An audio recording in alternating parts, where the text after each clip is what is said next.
Le fonds d'entretien routier s'insurge contre une information erronée divulguée dans l'intention de ternir son image. Depuis l'inauguration du péage du nouvelle autoroute de Grand Bassam, la toile est en ébullition. Plusieurs observateurs critiquent durement les autorités qui ont appliqué des tarifs jugés beaucoup trop élevés par une grosse partie de la population. Le fonds dénonce une fake news inventée pour ternir son image. Le fonds d'entretien routier qui est le responsable du péage est sorti de sa réserve mais pas pour répondre aux critiques.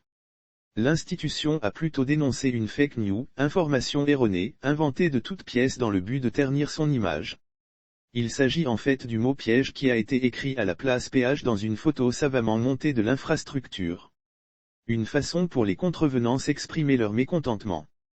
Il nous revient que des images parues sur les réseaux sociaux relayeraient un grossier montage dans lequel le fonds d'entretien routier, FER, ne se reconnaît nullement.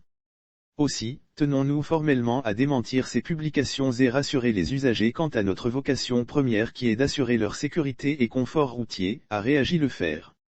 Lire aussi péage de Grand Bassam, Samba David revient à la charge, nous vous demandons de résister face à ce péage. Dès la mise en service de l'autoroute à péage, les autorités ont révélé les tarifs qui font encore débat.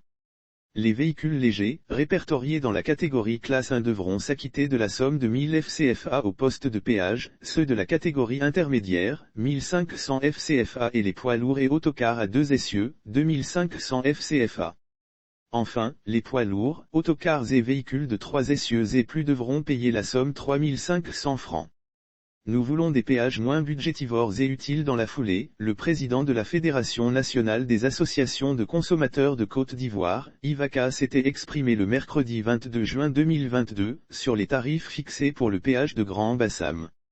Nous voulons des péages moins budgétivores et utiles, a-t-il déclaré lors d'un point de presse indiquant que aucune communication n'a été faite sur la fixation des tarifs avec les consommateurs. Mais pour le ministre Amédée Kouakou qui a procédé ce vendredi à la mise en service de l'infrastructure, le tarif a été étudié par le président Alassane Ouattara.